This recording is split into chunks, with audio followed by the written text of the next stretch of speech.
Hey everybody, it is a smoking hot day here in the Pacific Northwest, so I'm keeping things brief today and doing a bit of a recipe test to see if I can make something that everyone's gonna love. It's an American shad cooked in Thai red curry. So let's get started.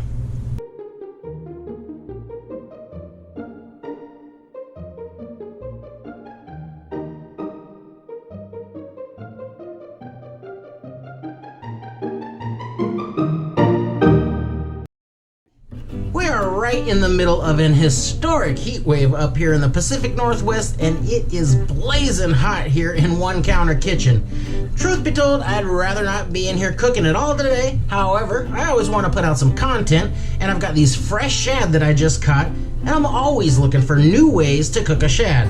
So today's recipe is going to kind of be an experimental recipe just to see how the shad holds up over a long cooking time. I'm going to be making a very basic Thai red curry shad that I can kind of set up in here and then go hang out in my one air-conditioned room while it simmers away. It's going to be a really easy recipe, but it's going to take a long time to cook. I just caught this shad yesterday, along with a whole bunch of other ones, and you can check that video out on the channel. And I've gone ahead and scaled it, and I've cleaned it, and now I'm going to cut this into some nice 1 inch to 1.5 inch thick steaks. So, just knock off that collar piece. Alright, then we'll move it down. Yeah, it's just about 1 inch. Shad's got a lot of bones, but they're not particularly thick bones, so pretty easy to cut through.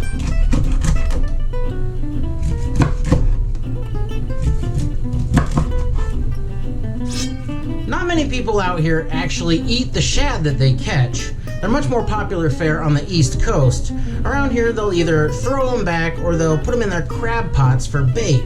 And I gotta imagine that has something to do with the fact that this is an incredibly bony fish. Aside from the spine and the ribs that pretty much all fish has, this has 2 sets of Y bones that kind of come out from the middle and wrap around the sides, making it nearly impossible to get a bite of this fish without getting a mouthful of bone. Now there are a couple of ways that I already know that you can prepare this that eliminate those Y bones. One of them would be canning, and another would be pickling, and you can find both of those recipes on the channel. But today I'm going to try to slow braise this for a very long time and get those bones to kind of just dissolve into the meat. My only concern would be that over that long cook, the meat kind of falls apart and makes kind of an unappetizing slurry of a soup. I want a nice solid chunk of meat, but no little pin bones when I'm done. So I'm gonna braise this super low and slow in the curry sauce. I don't want a lot of boiling and a lot of agitation that could knock the meat apart. And I'll let that go for 2.5 or 3 hours, and we'll see if that does the trick. In the name of keeping this super simple, aside from the fish and some garnish that I'll put on in the end, I'm only going to be using 2 ingredients for the curry today. And the first is 1 4-ounce can of Thai red curry paste. I'm not going to be in here making my own curry paste today because ain't nobody got time for that.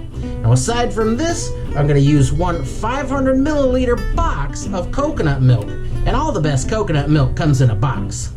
Now I can just pour the 2 of these in there, mix that together really well, put in the fish and let that simmer away. But I'll get a little bit better flavor if I fry up the curry in some of the coconut milk first. So I'll just get this curry down in here.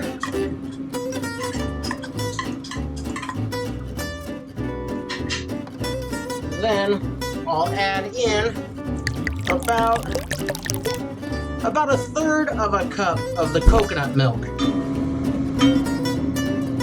Now I'm just gonna kind of cook this down over medium high-ish heat. And the coconut milk is fatty enough that after the liquid evaporates off of that, it's gonna leave behind enough coconut oil to fry the curry paste and really wake up the flavor. Now it's been about 5 minutes and most of the moisture is cooked out of this. And you'll notice that it starts to sizzle now more than boil. And at this point, it's time to add in the rest of the coconut milk. So just go right in and stir that all together and get all that curry paste thoroughly mixed and dissolved into that coconut milk. Now this is up to temp, so let's give that a little taste. Oh yeah, that's red curry. Super powerful, super complex flavor, really good stuff. Now, there are a lot of different additions that I normally put in the red curry, like some kaffir lime leaf, a little bit of sugar, some fish sauce to boost the saltiness. But today's recipe is all about proving the concept and getting the heck out of the kitchen as quickly as I can. So now, let's go ahead and get that shad down in there.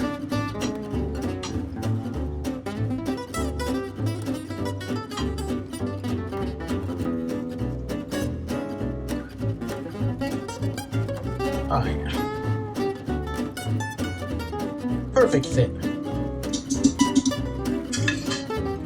Now we'll bring this up to a very low simmer, and then I'll cover this up, and then I'm gonna go chill myself for 2.5 hours before I even come back and try this.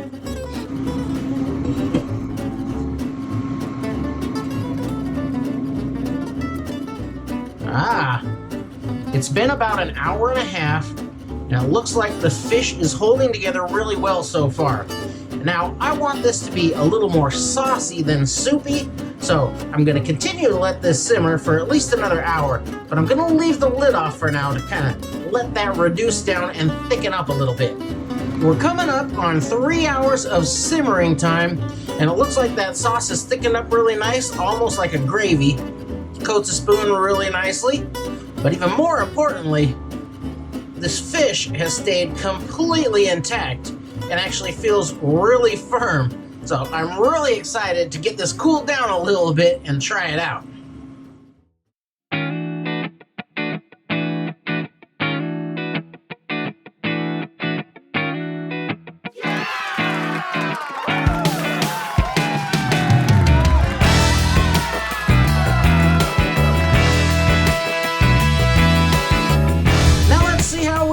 And I've garnished this with some really fiery Thai peppers and some Thai basil.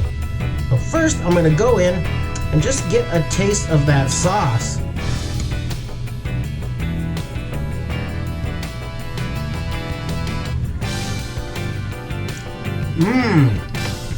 Oh, that is a powerful flavor. The sauce, really spicy, really complex with all kinds of herbs and spices in your red curry, and it's picked up a ton of flavor from the shad. Now shad is a strongly flavored fish. It doesn't taste bad, mind you, but it's definitely not subtle, so it works really good with the strong sauce. And normally I would be eating this with some sticky rice or some steamed white rice, and that would kind of mute those strong flavors, and that just seems like it would be perfect like that.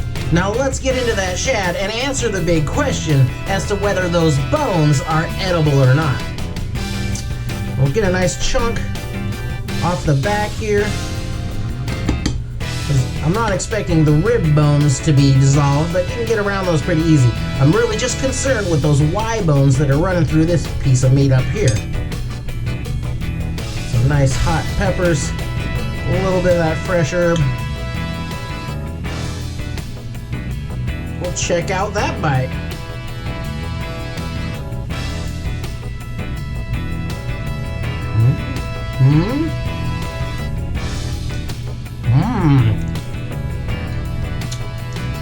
No bone. Oh my. Let's try another bit of that.